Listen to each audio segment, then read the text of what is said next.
The Couch Steals are brought to you by the VLG Studio, the community for people with a story to tell. You're now tuned in to the Couch Stealers Anime Podcast. And guess what? You can't beat me because I'm the Prince of all Saiyans.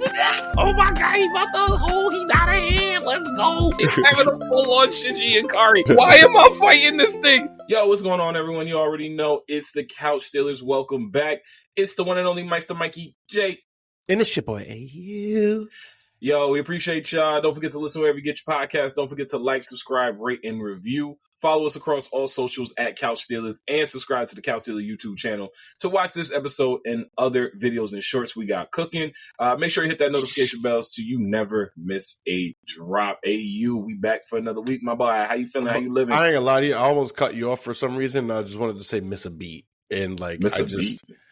Oh, yeah, when they like, no, don't change shit. I'll just say, like, I was like, you want me to it's just sprinkle like, that in there? I just feel there. like this has never occurred to me before until just now for whatever fucking reason. But I was like, why don't you ever say miss a beat? Isn't that like the thing? Miss a beat is a thing? Yeah, miss a beat, 100%. I'm too old for that. I don't know. What the My hell 90s do you mean? baby sensibilities can't go to adding miss. I mean, I can add miss a beat there. I don't care. But like, I don't, that's not the first thing that goes to my mind is miss a beat. Like, miss a beat make me think you can't dance. That's the first thing. When I hear somebody miss a beat, I'll be like, all right, so you can't. Miss a beat. Dance. Hesitate momentarily out of embarrassment or confusion. Like, it's a whole term. It's a whole term. I know what miss a beat means. Okay, well, you proposed that as like you did it. I was like, what the fuck? I know what miss a beat You're means. making me feel crazy. I was like, the only time I use it in my vocabulary is to talk about somebody that can't dance. Usually, I don't, typically. Oh no, I use miss a beat all the time.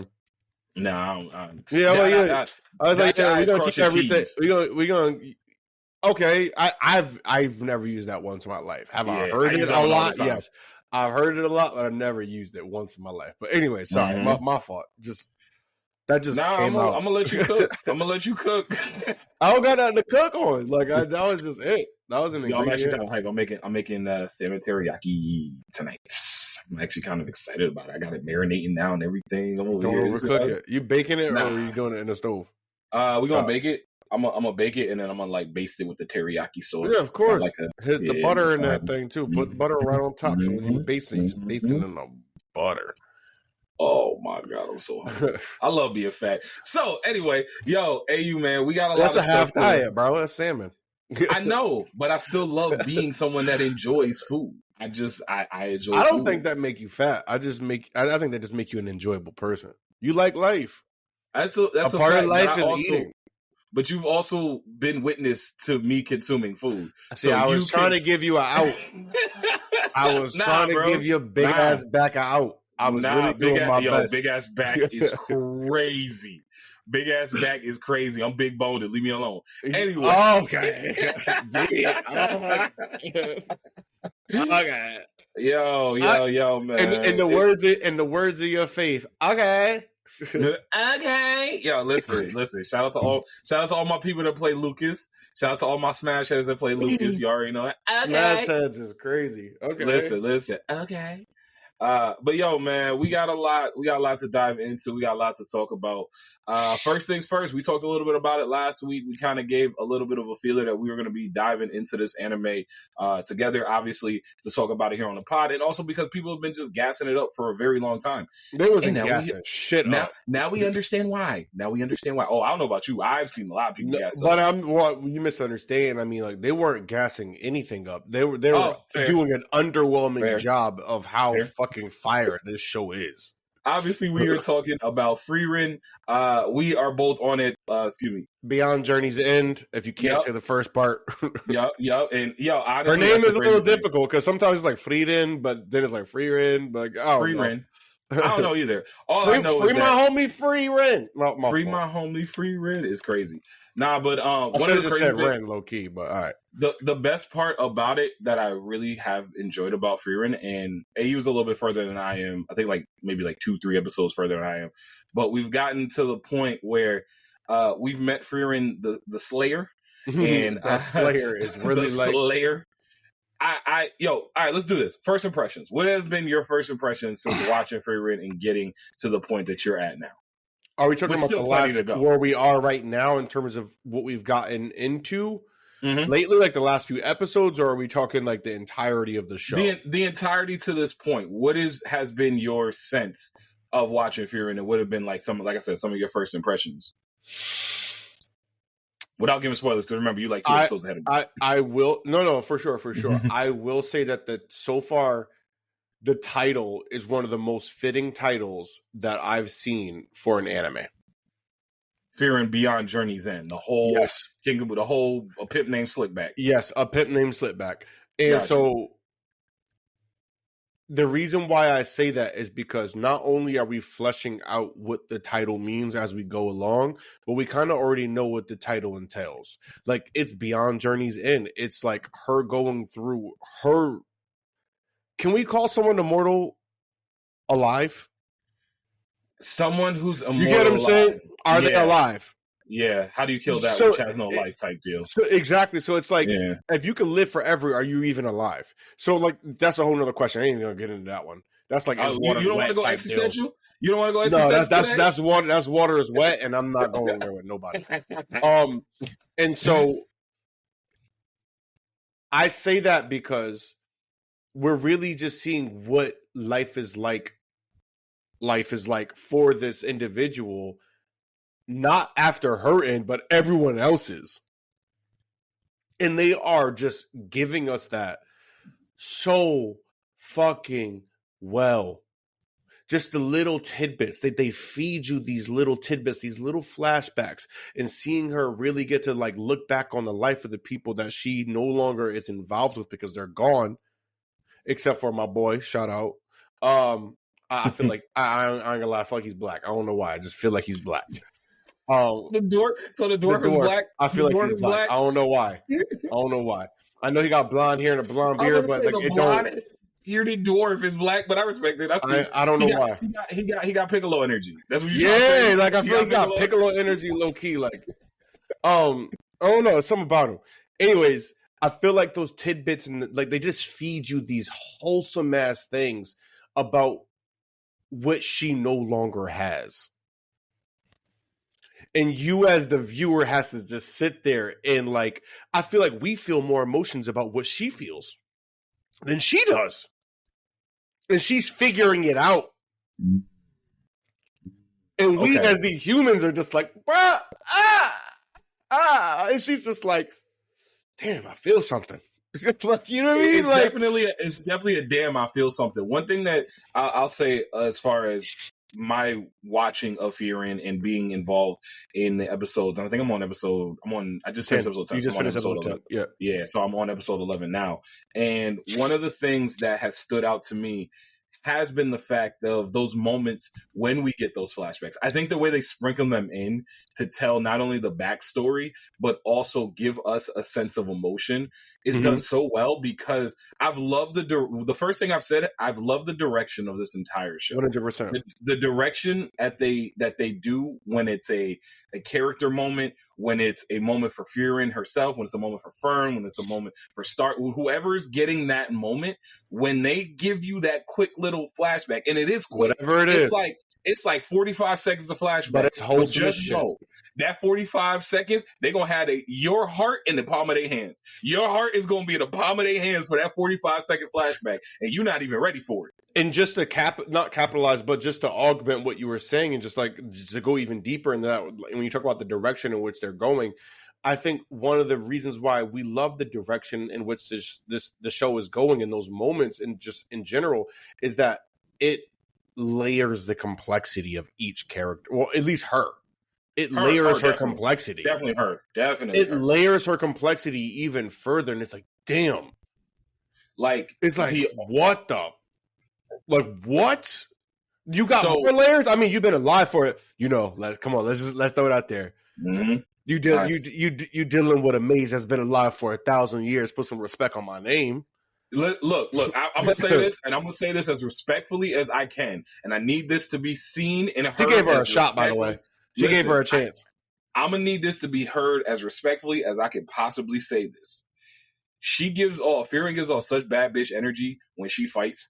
It is so great. Everything about her, because like she's so unassuming, and I love the fact, and we'll get into the conversation about She ain't cocky her. either. She's She not cocky. know what Obviously, the fuck she could do. she learned from her teacher Flamel, who I cannot wait to get more on. But I don't think we understanding will. that whole, I hate to tell you that. I kind of And also, did you catch Flamel? Do you know who Flamel is? From this point, I just know that she is like the No, strongest no, human mage. What do you mean? Nicholas Flamel, the The legendary philosopher. Okay. Come on now. Okay. That's big brain. That's AU big brain. Check out the big brain on AU. I got that Angstrom. Angstrom. Yo, oh my god, that Angstrom is crazy. That man was trying to make the world a better place. He didn't want to build his utopia on blood. I got that. He gonna build it on brain now. Not the Mojo Jojo.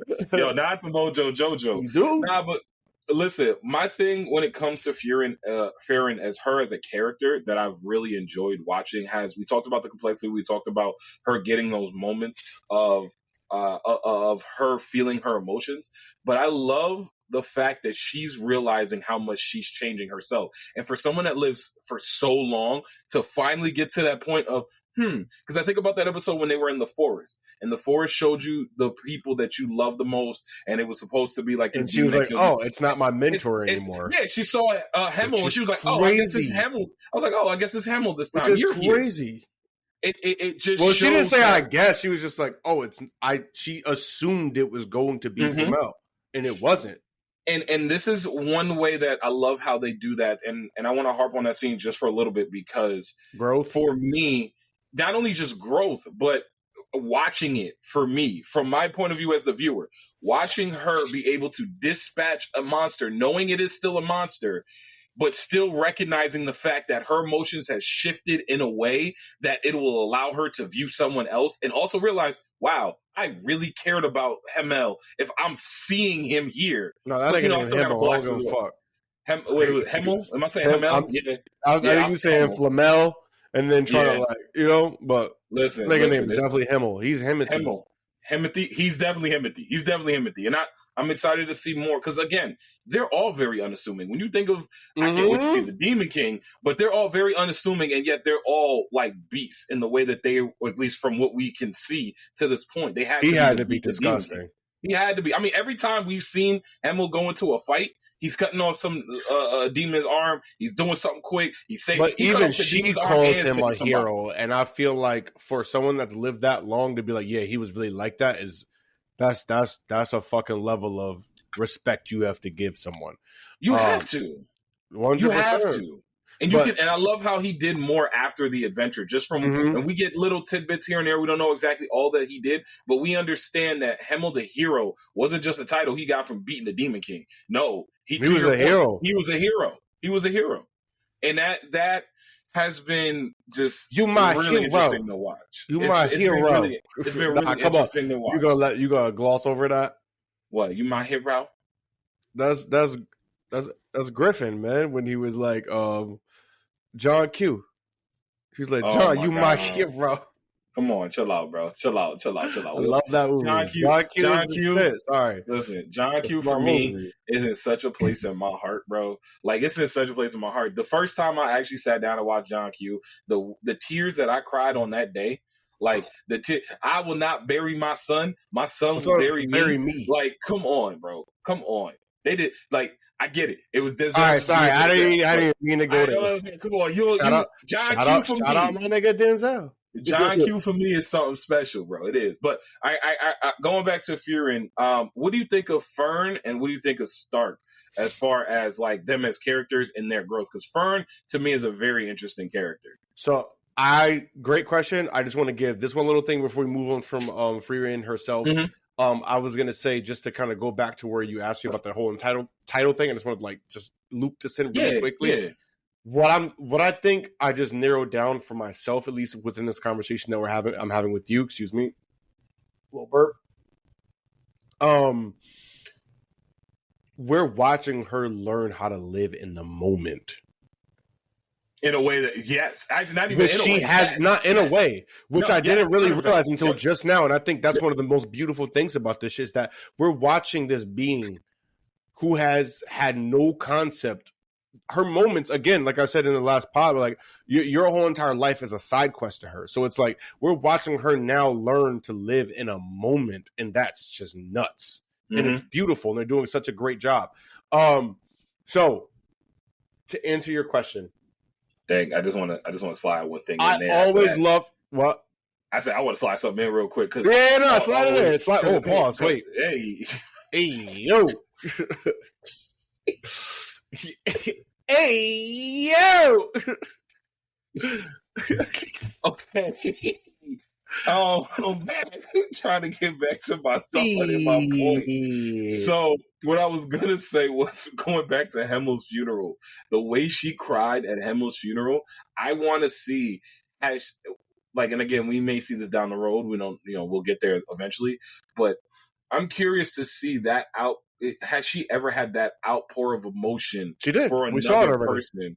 No, like another person, Mhm. like before.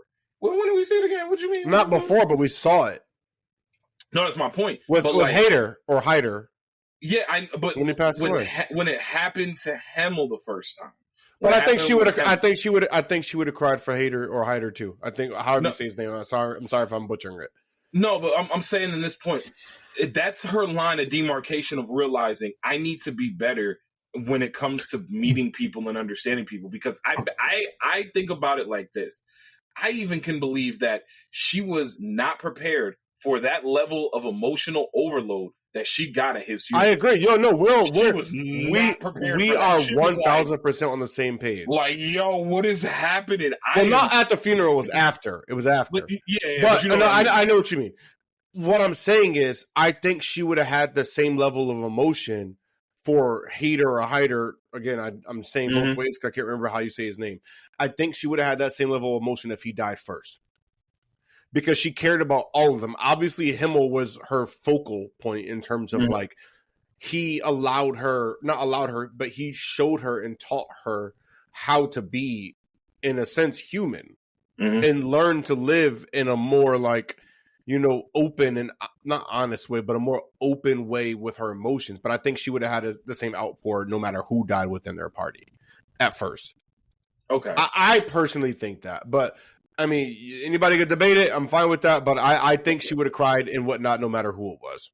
I think the outpour for Himmel, and the only thing I'll disagree with you about it is that eventually I think it would have gotten there for all the people, because I do agree she did care about all those people in the part. The three others in her party, she cared about them in a way that maybe she only ever cared about Flamel. So it's one of those situations where she was like, we're talking thousands of years between when they came and was like, yo, we heard there's a dope ass mage out here, to where she was when Flamel came to her village and like saved her. So that's a long time period for her to start feeling emotions for people that she was just like, all right, cool. Y'all, like you said, though, y'all are side quests to me. So getting to that point in her emotional maturity is something that I truly believe surprised even herself, because she's just like, we going. What is this like? Hole. Now I love it. I just had a crazy thought. What's this feel I got? We gonna get back to Stark and Fern. I'm not gonna forget about that. But like, don't forget, because I want to get into that. Nah, we're not gonna forget. But like, her emotional development, on top of all the animation, on top of all the dope stuff that they throwing in there just to keep us like, oh yeah, by the way, we got this fire stuff behind us too. We got all this fire, bells and whistles too. But watching her emotionally grow as an elf, a human, whatever you want to call it, she's an elf, but you know what I mean. But like, as an individual, perfect. So watching her grow emotionally and watching her be surprised. That's why I go back to that point when she saw Himmel in the forest. She wasn't like, so I think she was surprised that she saw him, but not because of like the duty she had to do. She didn't show it as well. But I think as she gets to these, I think she was surprised. I think she was surprised because, like, I don't think she knew that. That's what it could happen again. Her emotional maturity is literally surprising even herself. And I think that has been one of my favorite things to watch as I've been watching these 10, about to be 11 episodes. Yeah. Because it's like, we Season 2's understand. on the way, by the way. That got Oh confirmed. yeah, oh yeah, oh yeah. Of course. Sorry. Bro, Yeah, I I understand. confirmed that joint so doggone fast. But that's what I'm saying. Like watching her in that growth from a viewer standpoint has been incredibly satisfying because one, the way that her emotions have grown and the caring that you can see and is done in very subtle ways because she's still her. She's still fearing. She's not gonna like go crazy about every little thing that humans do, but at the same time, the ones that she cares about and the people that she's going along the way. I think again, when she went to get the demon that created that one spell and she had to like tighten the seal, and like Zoltarek or whatever. Yeah, like, something like that. Zoltan is from a movie. So don't mess with the Zohan. No, it wasn't that. It wasn't that. Zoltan, I think, was Dude, Where's My Car? Dude, Where's My Car? I think Zoltan. So she's got a situation where she goes back. She's going to like strengthen that seal, and even the interaction she had with the little boy who was now an old man, and like that's not something she would have cared about before she met Hemmel and the boys. Like she wouldn't have cared about that stuff. So I think even seeing her be, pleasantly surprised by her own emotional growth from a viewer standpoint has been not only executed incredibly well, but been so much fun to watch. It really has. 100%. So just I don't want to harp on this one too much because I want to get back to your question, but just because we're in that conversation, I thought about this. I don't even know if she cared about Flamel as much as she cares about Himmel or the party that she went and killed the Demon King with. Hold tight. No, Hear me out. I agree. I think Flamel gave her a purpose, which she didn't have before. Okay. Flamel gave her a purpose, which was to kill and get that revenge on them demons. Yeah, and now that is no longer a thing, I think she's trying to figure out what the fuck is her purpose now. With like, it's been like seeking all these fucking like spells and all these other things and shit. And now she's figuring that out by like, one, not only going down the journey of remembering her fucking friends that she went on this journey with that she didn't realize she cared about as much as she did until they were gone. But she's collecting spells to remember the people that are now gone. Like that's also a part of it. So I don't even think she cared about Flamel as much as like she cared about her party. Because again, I think Flamel gave her a purpose, and that's important. That's extremely important to anybody. Anybody that can give you a purpose in life is massive. It's like when they say you get kid. You know what I mean? Your purpose in life has shifted in a way that you can't possibly comprehend until you have one. You know what I mean? So that was just my own little tidbit while we were having that. But to get back to your question, what do I think about Frieren or Fern and what is this dude's name again? Stark. I didn't really like Stark a lot at first. I wouldn't say I disliked him. I didn't get that same feeling I got from everyone else in the show so far. And again, we're only like 10 to some episodes in. So, but even within those 10 episodes, I felt like I got so much emotional connection to each one of the characters that we've seen. I didn't get that from him. Okay. Obviously, when my boy was like, I was scared, so he had to just punch this man in the face all the way out of his damn house. Because, like, that shit was crazy, by the way. I was curious what he did to get hit like that. And then he was like, nah, you understand. He scared me, bro. Like, he came around. It was like that. What's that old school video when the dude jumped out the garbage can on Halloween in high school? Yes, and he punched him in the face and he fell back in. Yeah. Stop playing with people, bro. Stop playing with people. That's why this prank shit gonna end up with somebody getting killed one day. I don't understand. Don't even get me started on the. We go. But those aren't even pranks. But anyways, yeah. All right. Let me not go down that rabbit hole. However, so he's growing on me now. Now a minute. I'm in it, and I'm not gonna lie to you. I think he's gonna pull that motherfucking sword out. Okay. I thought they gave us too many flashes with him in interactions with it. I think he's gonna pull that motherfucker out. I think he's gonna get Excalibur. So which begs the question of what the fuck are they gonna need Excalibur for? So here's the thing, and I'll say this: I might be like one episode away from Lord. So I'll say this: Stark was like, as soon as I got introduced to Stark, I was vibing with Stark. I was vibing with Stark. I'm sorry, I did not realize. I thought we were still on the same page. A little spoiler for you. I apologize. Yeah, no, it's straight. It's straight. But it comes back up. But yeah. But again, a giant. You don't really see anything. I'm literally just like speculating. So a giant sword like Excalibur being in a show like this doesn't surprise me anymore. Exactly. At all. But my point being is you saw it already. But yeah. I probably just missed it. But Stark as a character is someone that when they first introduced him and I love the juxtaposition they did with his master. And they talked about how the biggest thing that drew him to Stark was the fact that when his entire family got slaughtered, he ran away just like I did. And I think getting that, even that small little line like that, you got to keep watching. That's a hard question for me to now talk about because there's more things that I've seen in the next few episodes. No, I got you. But they deep dive a little bit on Stark. So like I can't. I got you. But I'll just say from my knowledge of what I've known from him, that conversation, as well as understanding someone that could take someone like that under their wing to train them, and I love the fact that when we first get introduced and he's training before they killed the dragon and he's sitting there carving that joint out of the side of a mountain, it shows not only his strength, but it shows his tenacity and dedication to be like, listen, I'm going to be this person that I need to be, even if it terrifies me. I'm terrified. You see this? You see this right here? I'm terrified, but I'm still going to be the person I need to be. And like getting to those moments with Stark as they happen and seeing for him, even the realization of like, oh, wait, hold up. I got me a little, when he killed the dragon and he was like, yo, oh, Hag, man, what you gonna make me fight this dragon by myself? She was like, bro, he dead already.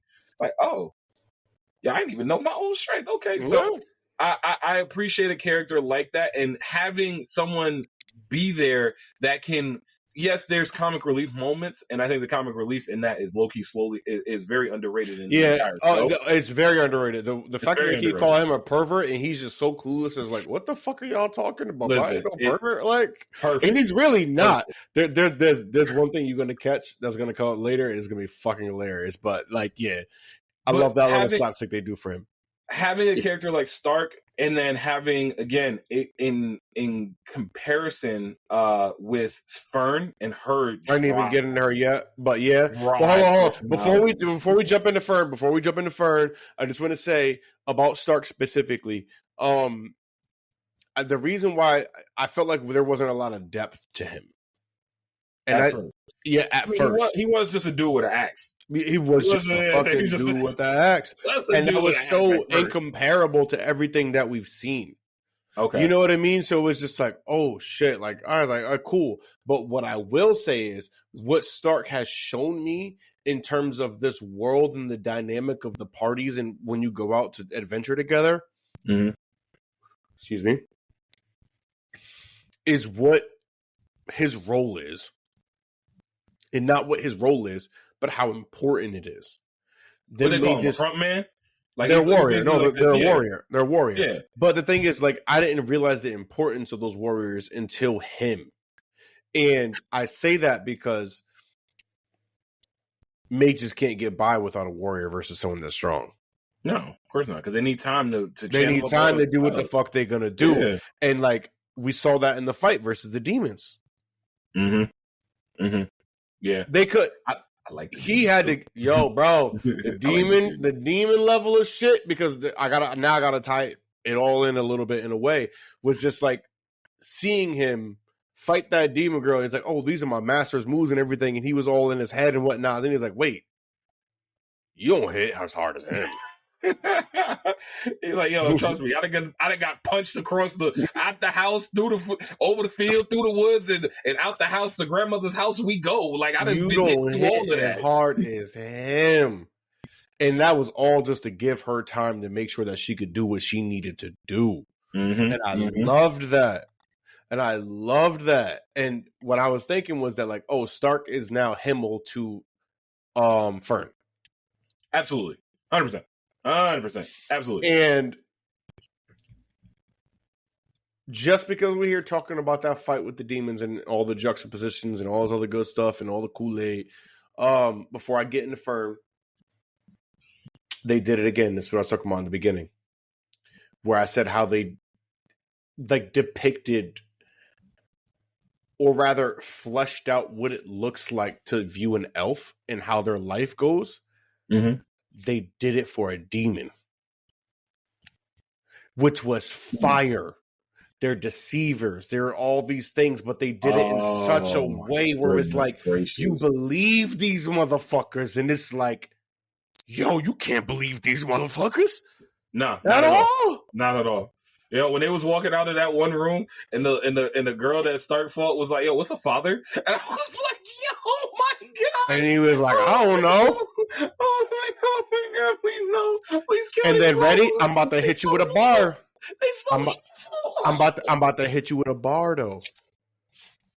What was so fire about the demons, and again, what's what I said, what they do so well at depicting like each and every, like, I feel like not necessarily character, but type of character that we've seen so many times, elves, humans, whatever it is. Mm-hmm. The demons, they reflect humanity, but they reflect the worst of humanity. No fucking wonder that as bad as they are.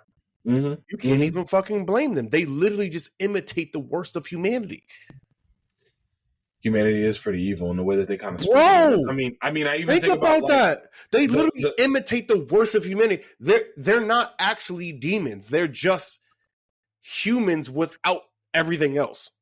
Well, I was gonna say monsters that could talk, but that's what I mean. Humans can be monsters that can talk. That could talk. Exactly. Humans can definitely be monsters that can talk. Because the most evil person, no matter which way you look at it, the most evil person, you got a kid. I can guarantee you're not gonna let your kid go by the wayside or something like that, or somebody that you love. And I won't even say kid. If you love somebody, even as an evil motherfucker, you won't let them go by the wayside. Your humanity will come out.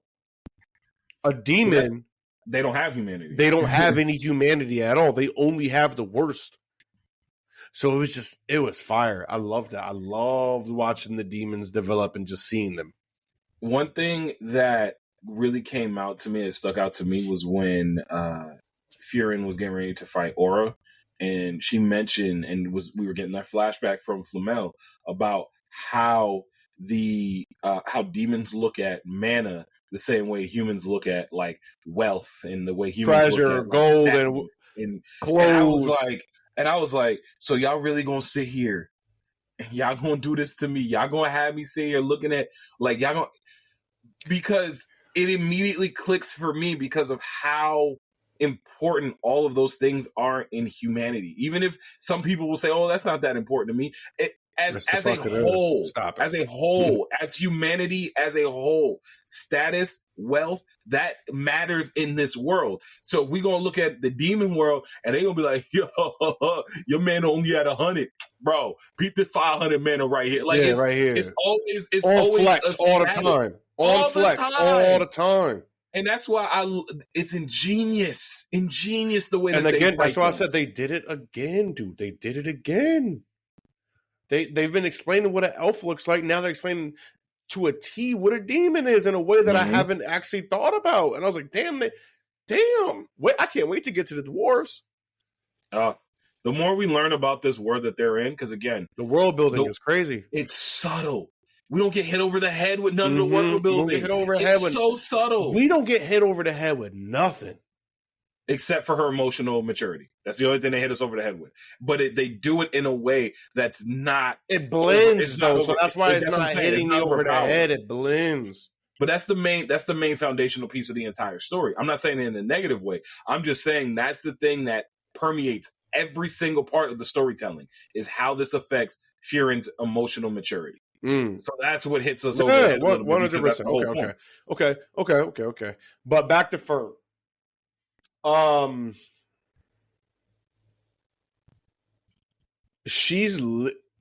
think watching Fern and Frieren, like, they're the same person, but they're adjacent to each other. Mm-hmm. Whereas Fern is very, like, as old as she is, and as old, like, you would think it would come with so many things. Mm-hmm. Whereas with Fern, she's so much younger than her and has so much more maturity. Yeah, maturity in a different kind of way because obviously No maturity, like straight up, like you don't need all these stupid little things. Why you keep buying all these stupid little things and shit? Why you always getting lost? Okay. Why you gonna say like it's like you don't need that? Like no, You're talking to her like a whole like yeah, like a whole parent, like and a it's whole just parent. like, and I think that's just really interesting to see. I really like how like because I wouldn't say they're parallel. They're not parallel. They're more adjacent. Like they have a starting point. They're cut from the same cloth, going down like different paths, and I really like seeing that. I really like seeing her in comparison to Frieren, but as of right now, I don't know how much I love her. Okay. She feels very monotone for me as of right now. I would like to see a bit more. Is she integral? Do I love her within the story? Everything. Does she deserve to be here? Yes. I don't have an issue with her at all, but I haven't found the love yet. You have other characters that you enjoy more. Yes, I haven't found the love yet. Her backstory, fire. I love when they hit the moment and it was like, but you still chose magic. And that shit just awoke her. And you see all the flowers and everything. And she's floating in the air. Amazing visuals. However, I haven't gotten anything about her. I need to see. This is why I said, like, they're cut from the same cloth because also she has, like, this, like, lack of emotional, like, ability as well. The same thing as Frieren. She's so dry and like straight faced so often. So like it's interesting to see that from someone who's so young, not just young in terms compared to Frieren, because Frieren is obviously young. We're all young to her. We're all young to her, but however, she's also extremely young and has such a level of maturity that Frieren doesn't even have. So it's like I love the complexities within it all, but I want a little something. I want a little something. So I think we're going to obviously get that from Fern. She crushing though. I was going to say her power and the way that she's able to be a mage. And get that little win real quick. Woo! Sorry. Like don't be. It's very impressive to watch because of the fact that the way she attacks and the way that she uses. I mean, relentless. They already talked about it. It's like, look, she may not have the most mana, she may not have the most power, but at the same time, you want to know what's gonna happen? You about to get hit with 15 million of these real quick, and you don't even know what you're doing. Be like, why is she shooting all this stuff so fast? Why is she using her magic so fast? What did they call Django? What did they call Django? What you hit me with all these. My brain been on Frieren, bro. I ain't gonna lie to you. You know, I know I should know this one. I'm tired. I'm a little disappointed in you right now because normally, oh, wait, no. Bob Miss Mabel. No, not Bob Miss Mabel. But that's hilarious. He said Bob Miss Mabel was crazy because she blew all the way to the other side. He said, "Say goodbye." Yep. But no, the fastest hands in the South. Come on, man. Oh, yeah. No, I it's funny that you said that. So, what was that Idris Elba movie that they did with Regina King? On the Harder They, not the Harder. What was the one? It was on Netflix. Well, Regina King? Yeah, it was like a Wild Wild West one. It was the dude. First thing I thought it was the Dark Tower, and that's like you have forgotten the face of your father. It was the dude that also played the Blue Power Ranger. He played Billy in the Power Ranger movie, the one that came out a couple years ago. I know what you're talking about. G. Hold on. Oh my goodness, what's the name of that movie? Was it with Regina King? Regina King was in that movie. Yeah, Regina King was actually in that movie. It was The Harder They Fall. The Harder They Fall. The Harder They Fall. I like that. That was a good movie. That was a good movie. And it made me. That's the first thing I thought about as far as like Fern being able to shoot her magic fast, because I remember the dude that played Billy in that. I think R.J. Seiler, I think is his name. Was Lakeith in that? Lakeith was in that. Lakeith was in that. Lakeith was in that. Nah, that movie was good, bro. That movie was good. Lakeith was in that. Lakeith Stanfield was in that. R.J. Seiler. Yes. R.J. Seiler. So he played the dude that was a quick draw. And that's the person that came to mind when I thought about Fern, because sometimes all you got is the quick draw. But if you the quickest gun, it don't matter. It don't matter. You know, it don't matter. If you the quickest gun, it really don't matter if that's all you got. But you just gotta be the quickest gun. And I look at Fern as being someone that's basically gonna end up embodying that in a way, because she's gonna be able to use high level magic. We could already see that. But if you're gonna be quick draw with it too, but maybe she won't, and maybe that will be her downfall. And maybe Frieren already seen this shit and is now like, you know what I mean, like developing her down the path of like what and the way she needs to develop her to make sure that she's the best version of herself and what her abilities are capable of. She doesn't have like her mana control is getting there for sure because obviously like she got the best teacher, but her mana control is fire. It was always her mana control is always fire, but she don't got the best. She don't got the best mana pool to really like pull from. And so my thing is, what the fuck are you gonna do when Frieren ain't around? And you meet a motherfucker who got like Naruto levels of stamina. Like, you know what I mean? What you gonna do? They would have lost if they fought Aura, which I think Frieren knew.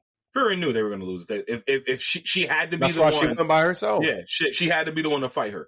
And the way they did it was actually kind of cool because it was like, all right, we're going to make it look like you ran out of the city, but then we're going to have you meet Aura outside the city and, you're going to wipe your hands at her. And watching Frieren do that, not only do I think she's the best mage in the show, obviously, that we're going to get in contact with, but I also think she is such an intellect when it comes to not just battle prowess, but she's such an intellect in the way of, hey, look, I have this Kendrick Lamar level of hatred for demons, and y'all not ready to see me yet because everything she does, like, it was on sight. It was on site when they pulled up in that town. I ain't gonna lie to you, I think you disrespecting her when you even equate her hatred to Kendrick Lamar. Because her level of hatred for these demons surpasses that by a billion. She got something I ain't thought of yet, but it's floating around somewhere in my brain. When I pull it out, I'm gonna say it to you. Listen. If Kendrick Lamar had 1,000 years to hate Drake, he still would have had that level of hatred. I think there's an equivalency here. We're going by what's it called? Not the tail of the tape, but pound for pound. Pound for pound, hatred is similar. I don't think he hates Drake, but I don't want to go too deep in that either. I don't think he hates Drake. I just think he strongly dislikes this motherfucker. Like I think he just dislikes him. Drake, I feel like hate is like when we talk about hate, it's like somebody did something to me. Drake ain't do nothing to Kendrick. Kendrick just don't like this nigga. That we know of. That we know of, but we can't speculate on that. But regardless, I mean, Drake still got bodied the fuck up, so it don't even matter. Pack that nigga up. That nigga's gone. So anyways, where's let me ask you this. Where is Frieren? Obviously, we're very new. We still have a whole nother second season to go, as well as finishing up the first season that we're on now. But as far as what you've seen, what's the last time you experienced an anime that executed their first like half or their first couple episodes to the point that it is like, wow. You don't even gotta keep talking. I already know. What you got? The last one that popped into my head, I'm not saying there aren't others, however, this is the one that popped in my fucking head. Promise Neverland. Ooh, okay. That's a big ass bird. I'm keeping that in. I don't care. I'm keeping that in, bro. I'm keeping that in. I'm keeping that in. That's stated. Well, I hope y'all enjoyed it. You reacted. I'm in the woods. I live in the woods, bro. That might have been the biggest bird I ever seen in person. Yo, it was like an albatross or something. Bro, that shit was probably as long as me. Hey, yo, that's insane. I don't need to see. Oh my god, height-wise. I don't want to. Nah, bro. I don't want to see no. Bro, you know how they say like vultures like are massive birds, and you don't really think about it. I think I just saw a fucking vulture, and that motherfucker is like, that will pick up a child. Never mind. Hold on, sorry, y'all. Anyways, Promise Neverland, I think is the what the fuck. I think Promise Neverland was the last anime I saw. And at least in my mind right now, where I thought everything was perfectly executed. Did they obviously fuck the fuck up? Yes. But in terms of just like, they did it in a different way. Their shock value was insane. The anticipation that you had with Promise Neverland, like you had sweaty palms watching Promise Neverland. Like, what the fuck is going to happen?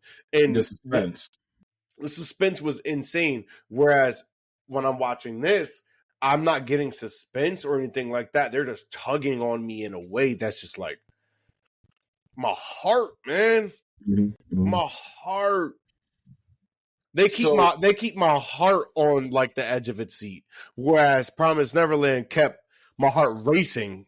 You know what I mean? Like that's why it was on the edge of its seat.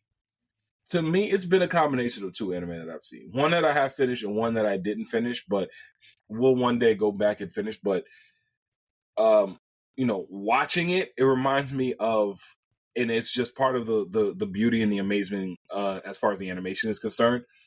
Now, it's not similar to this because I actually think the animation in this other anime is better, but it's the closest thing that reminds me of that. Violet Evergarden. And never peep, but yeah, the animation of Violet Evergarden is some of the best animation I've ever seen in an anime. Period. Bar not even that. That's like legit. It's a story that is similar now because like it's a story that does pull on your emotions in a different way, although similar way. I use your word. That's not on Crunchyroll.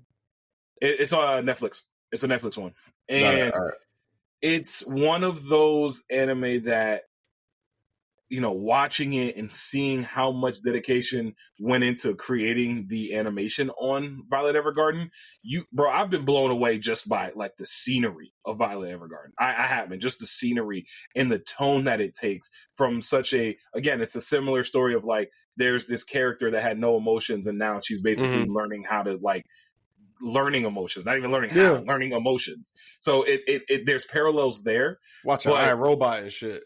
Yeah, no, low key, yeah, because but it has that kind of like I said, those parallels. So I get a sense of that, but I also get AOT of like that first couple episodes of AOT where I was just completely and utterly just mesmerized, blown away as like I am watching something that is a masterpiece. That's how I felt the first couple episodes of AOT, especially when they were just trying to get out of the first couple walls. Like, motherfuckers about to hate me. No, I'm gonna be honest. So those two come to mind. Mm-hmm. The tone and the animation of of something like a Violet Evergarden, and then the just pure I'm watching something that is a classic anime of like AOT. But yeah, so what you about to say that's going upset some people? My entire watch through of AOT, I never got that feeling about it ever. Really? Is AOT a GOAT? Yes, 1000%. I'm not gonna sit here and ever like debate. Like we're not. So everybody out here listening, I'm not debating if AOT is a GOAT. It is a GOAT, 1000%. I'm never gonna take that away from the show. But I never watched it and was just like mesmerized. There were definitely moments that blew me the fuck away, or I was fully just like all in. Erwin's speech. Are we serious? Like that episode was crazy, blew me away. It pulled on the heartstrings and everything. But I felt like, at least for me, AOT, I was watching it for moments, waiting for a moment to occur, whereas like the actual story was happening. And I was just watching. I was waiting for moments in AOT, whereas like where I feel like with Frieren, I'm not waiting for any moments. I'm just thoroughly enjoying every aspect of this story. And the way they're executing it. I'm not saying AOT isn't fire or goated or anything like that. Again, I just mean that I didn't feel that in terms of the question that you just posed. Yeah, when I watched Attack on Titan, and like I mentioned it before, and I hear what you're saying. I hear what you're saying, because part of the mystery of AOT was getting, and part of the fun in watching Attack on Titan was getting to the salt. Again, the one thing I'll never forget them about is that nothing came of that doggone key in the basement. But because like you were waiting for that other shoe to drop, you were waiting for what is the resolution to this mystery. But for me, watching AOT the first time, I was blown away in just how thorough they were as far as storytelling, how thorough they were as far as keeping me wondering what mystery was happening, and how all these strings were connecting. It really felt like in the moment as I'm watching it, I knew I was going to be watching one of the greatest anime of all time. And I get that similar feeling watching Frieren. I get that similar and the funny thing is, we were talking about it last week. And remember how I mentioned how I'm getting a little not sick and tired, but I'm getting a little, overstimulated with all of the isekai Dungeons and Dragons style anime. I sat down into watching Frieren and I was like, this is how all of these other ones need to be getting done. Like y'all need to stop doing this here because y'all never gonna reach this plateau. And But they would. I mean, the closest thing. And I told you when we talked about it on the pod the other day. Yeah, the other day, but the first pod when we really first started talking about it, I said this is a masterful fucking. I'm watching masterfulness. Like this is 100%. This is an insane level of like everything, like just the way it looks, the art, like the character development. I think that the voice acting is fucking phenomenal too. They're doing such a good job because it really fits the bill of the way like the show flows. Like so. Anyways, yeah. Just I can't say enough about this motherfucking show. I cannot. We've ran up now like a long time talking about the show. I would like to transition. Yeah. But y'all get prepared because we coming back talking about this.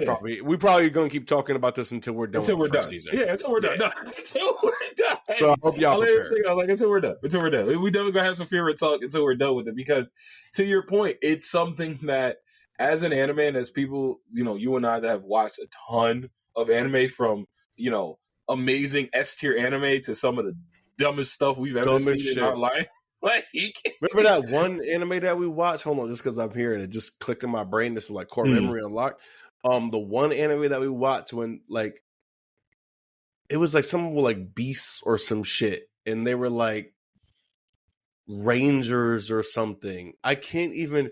Wait, you know what I'm talking about. You know what I'm talking about. We was in college. We were in college. Yes. Oh my god. No, we weren't. No, we weren't. We caught this one actually when we were both still living in the apartment. Yes, we caught that one there. I'm pretty sure like early stages. It might have been upstairs, not downstairs. And you know what I'm talking about. It was like I can't remember what the fuck was that show. Was it the two brothers, right? Just say what you're gonna say so I could tell you yes or no. So Juosai, was it Juosai? How do you spell it? JUJYU -OH-SEI. Was it that one? No, it was not that. It was not that one. Random ass shit, yes. You know what? I'm not even gonna go too hard in this. I'm gonna try to find this motherfucker. Yeah, now I wanna know. I want to know really badly too. What the we were in the apartment? Yes, we were in the apartment. On Crunchyroll? It was like they were like all these like monsters and stuff, and like you had to like there were certain like rangers like patrolling it type deal or whatever, and some people went in and would die. Magmel? How do you spell that? Magmell? Magmel? Was it that one? M-A-G... That one was like on Netflix. Dude, Brother Man wore a hat. M-A-G what? Magmell? Was it that one? Because now I'm curious. Now yes. That one? Okay. It was Magmell. Okay. It was Magmell. Yeah, that one was random.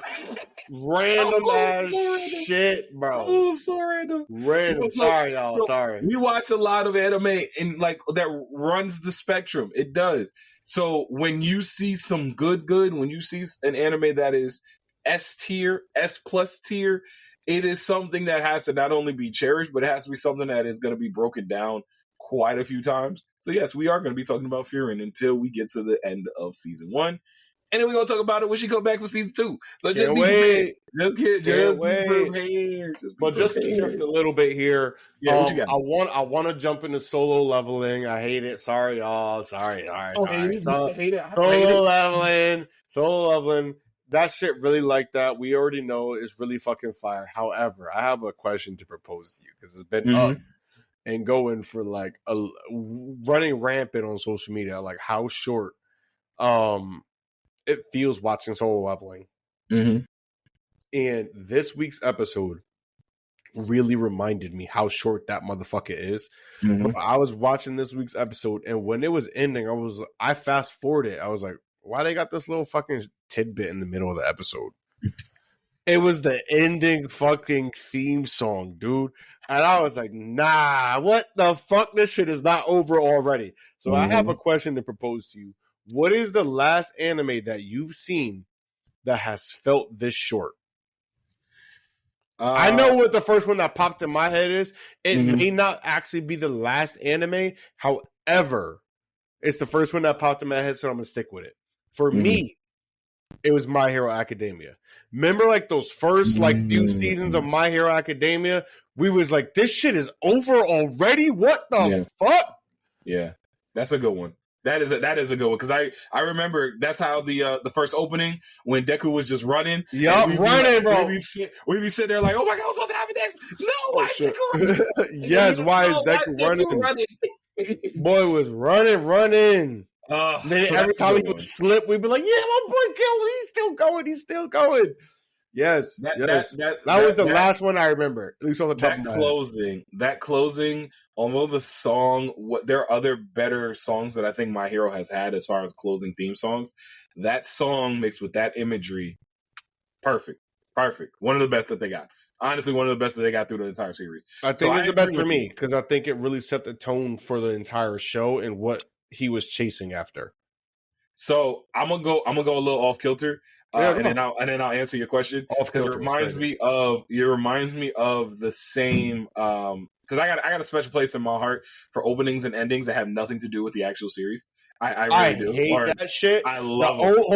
I'm sorry. The only one I love, and you could probably guess it. The only one I love that it just has nothing to do more times than not with the fucking anime is Bleach.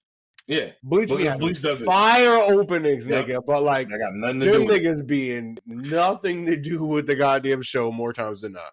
So the two that stand out to me in that exact like kind of description of an anime opening or closing that don't have anything to do is that one My Hero ending when they basically were like in the world of Frieren and in the world of Dungeons and Dragons, and they were like, yes, okay, that one.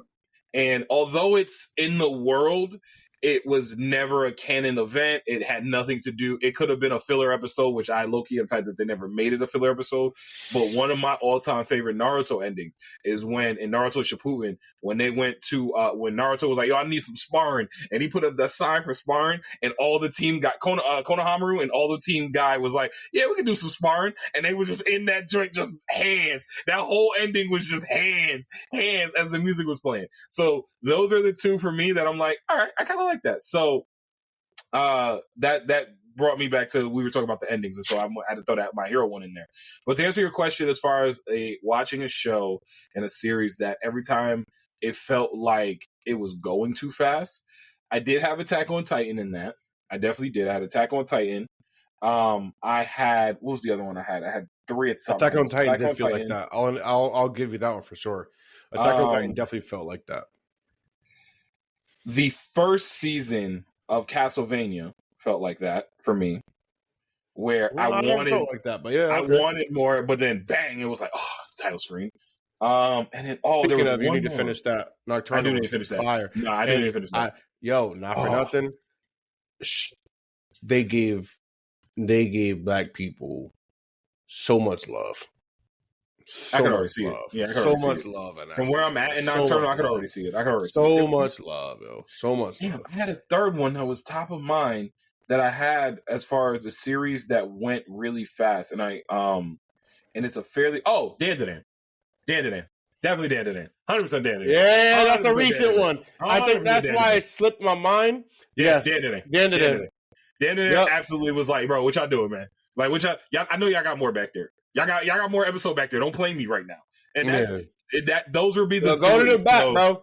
Go to the back. I need that. Stop playing me. I see it back there, bro. I'm gonna need ain't nothing better than going to a corner store like that. You gotta call them all over from the back. I just be like, I know y'all back there, bro. I'm just trying to buy these chips. What you mean?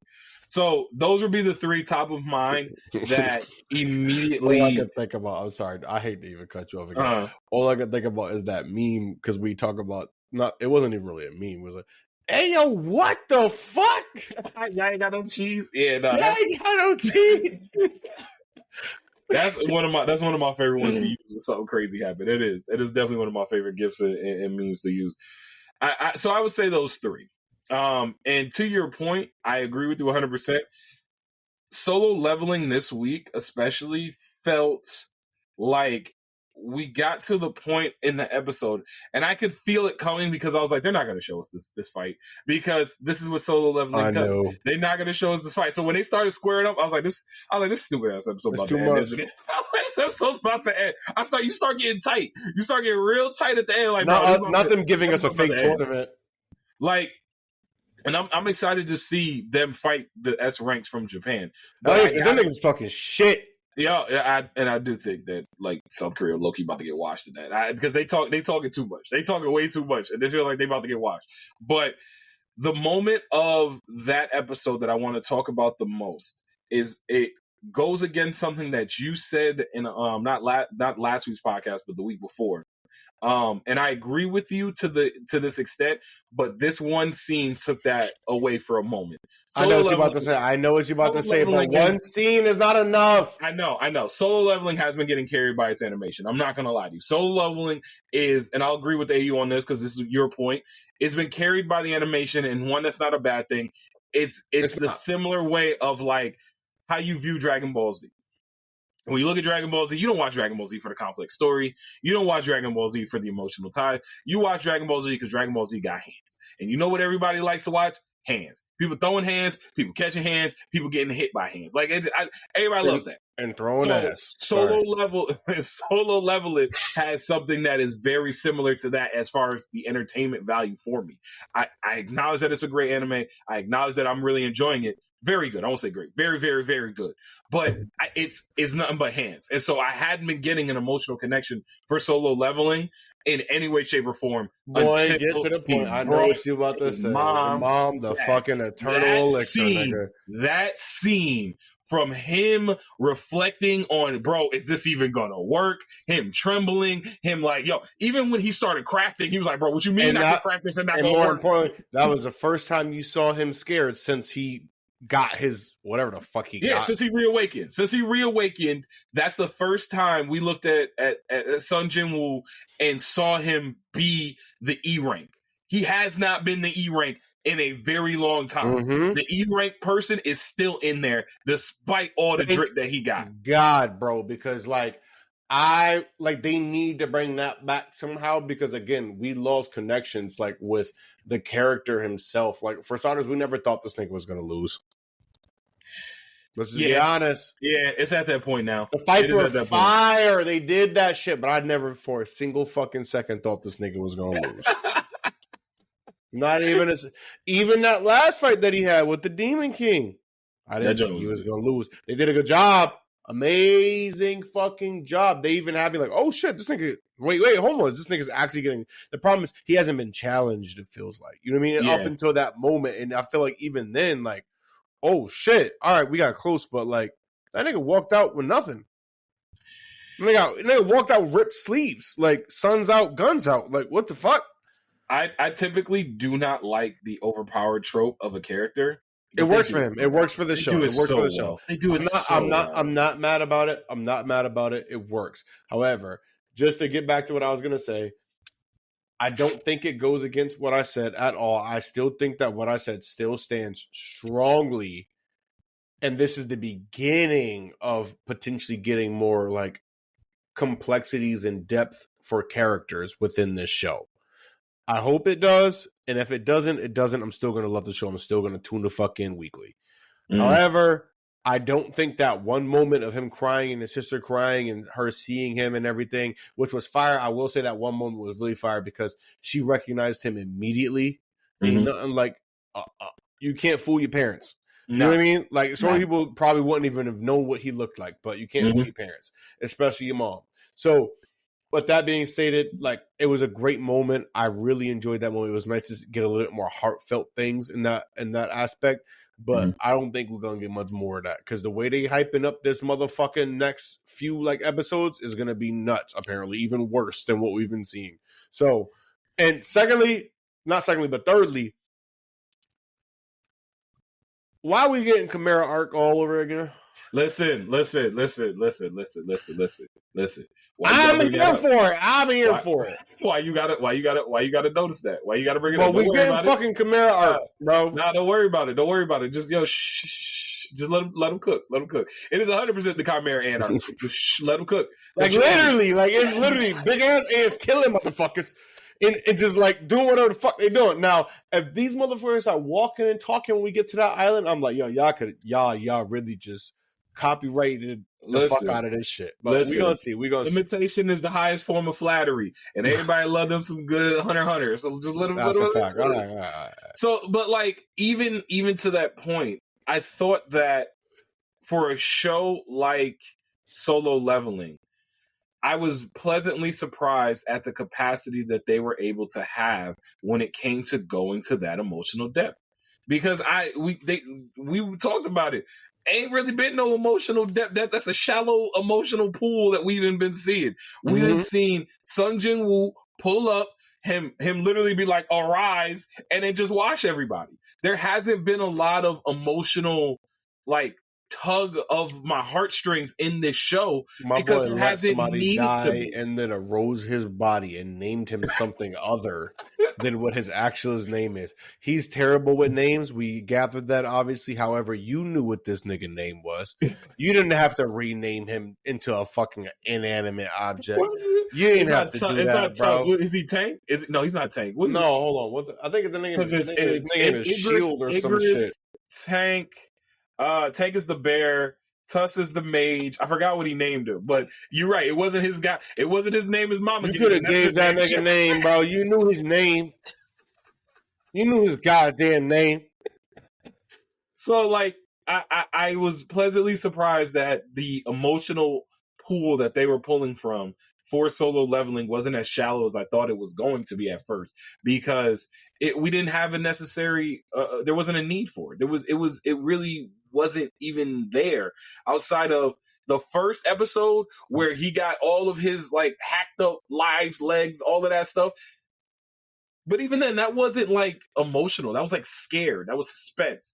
We got genuine emotion of like, I've been fighting for this entire. I've gone through hell. He named that nigga Iron, bro.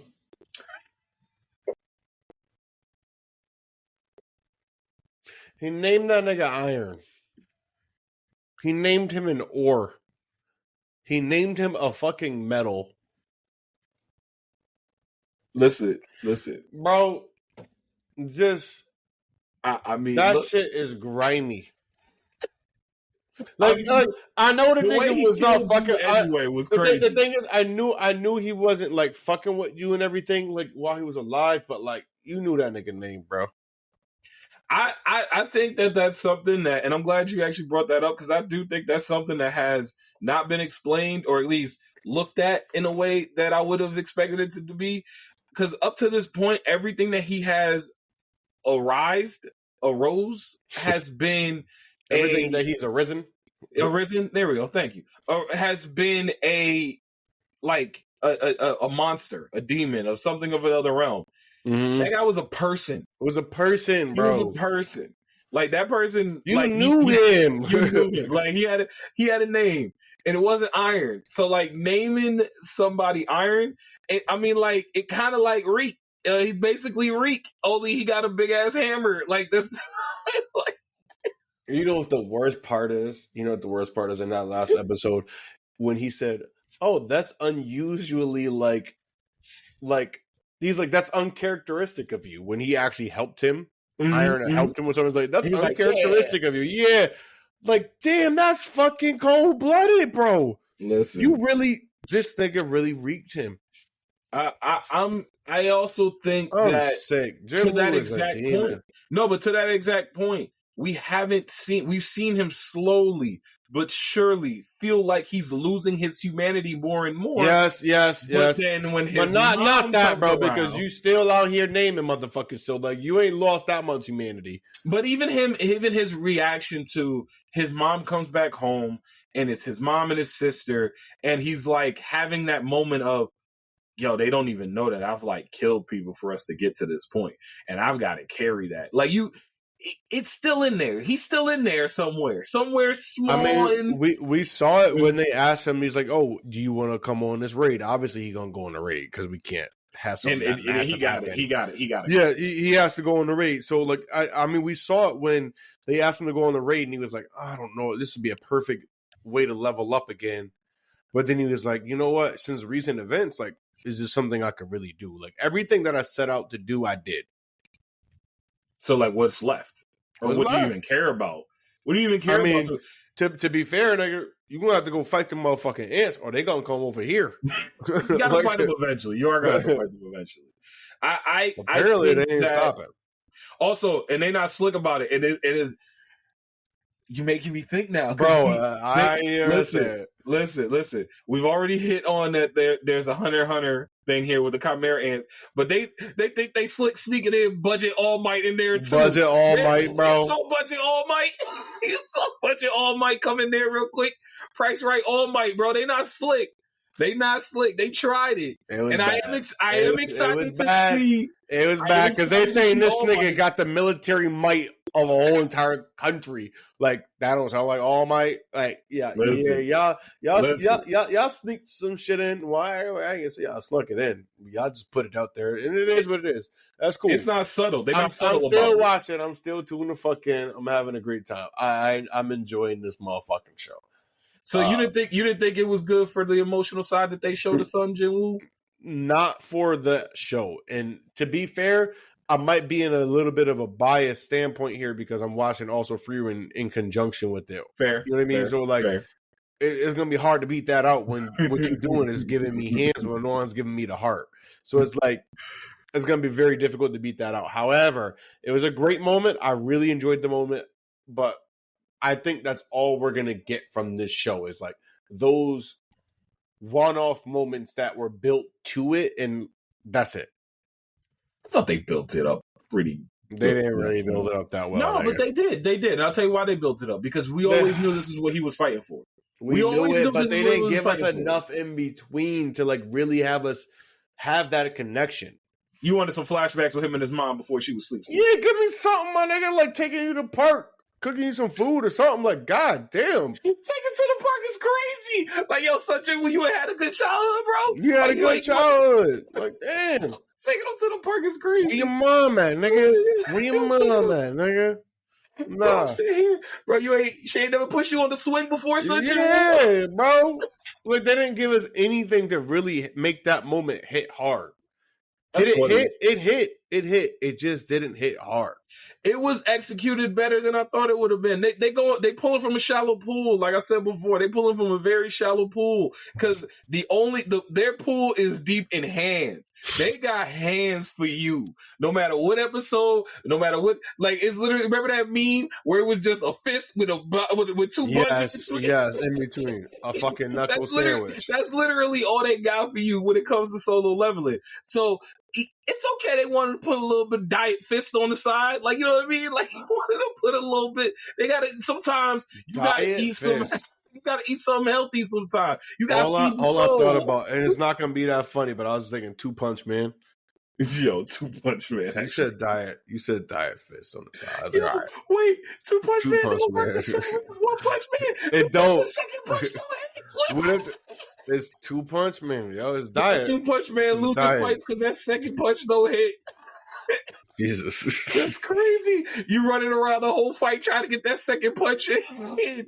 You punch him once and they be like, "Hey, you never gonna catch me."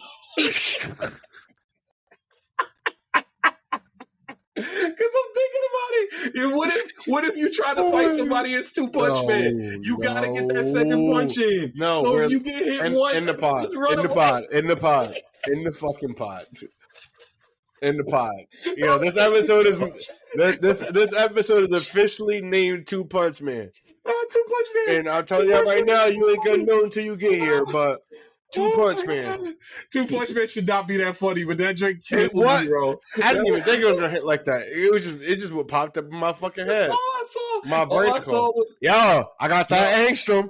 Yo, listen, you know what I saw in my head when you said 2 Punch Man? I saw somebody landed the first punch, and as they tried to land the second punch, remember that? Remember in Full Metal Alchemist Brotherhood when Al and Ed ran away and they were like, all I saw me like, yes. It's like the nigga from One Piece who gotta wind up that punch, nigga, for like a billion years. But if it hit you, nigga, it's gonna King Crabbler motherfucking guillotine you, nigga. That definitely is one of the most unspoken moves in all of One Piece. And we hit our One Piece quota announcement for the. I feel like every episode we gotta at least mention One Piece, so we hit our One Piece quota for this episode. Yeah, we did. But the reality is that punch that dude in the king in One Piece got, that it do take him 18 million years to warm up. But I'm gonna tell you right now, hit you, nigga, that's gonna take everybody out in the verse. There's a reason why they look at his kingdom and be like, yeah, no, they can come to the reverie. He gotta be here. Why? Bro, you want him to go down there and start shadow boxing? Don't let this motherfucker start shadow boxing, bro. Don't let this nigga ever eat a devil fruit that's gonna make him go invisible because it's over, nigga. It's literally over. Yeah, he gonna be just standing next to you. You don't even know. You don't even know. Yeah, you think you won this fight, bro? Wait till I come back visible again. When you see me, it's gonna be the last thing you see. Smithereens, nigga. Oh my god. Nigga, I got the feeling I'm about to die. Oh my gosh, bro. Oh, that was so good. I needed that laugh. And now I'm more excited for the new season of One Punch Man. Because now I want them to introduce his evil twin Two Punch Man. Because if they introduce Two Punch Man into One Punch Man, it's going to be hilarious. I can tell you it's going to be absolutely hilarious. But yo, AU, man, we about to go ahead and slide on up out of here. This has been a good one. But before we do, you got anything you want to leave the people with? Yeah, I already know, man. It's always room on the couch, baby.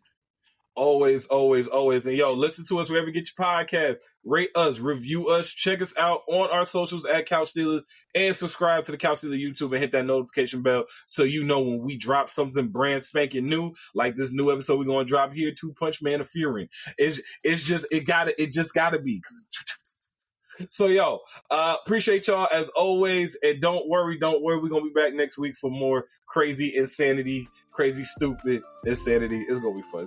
But we out E5000. So always rude. Peace.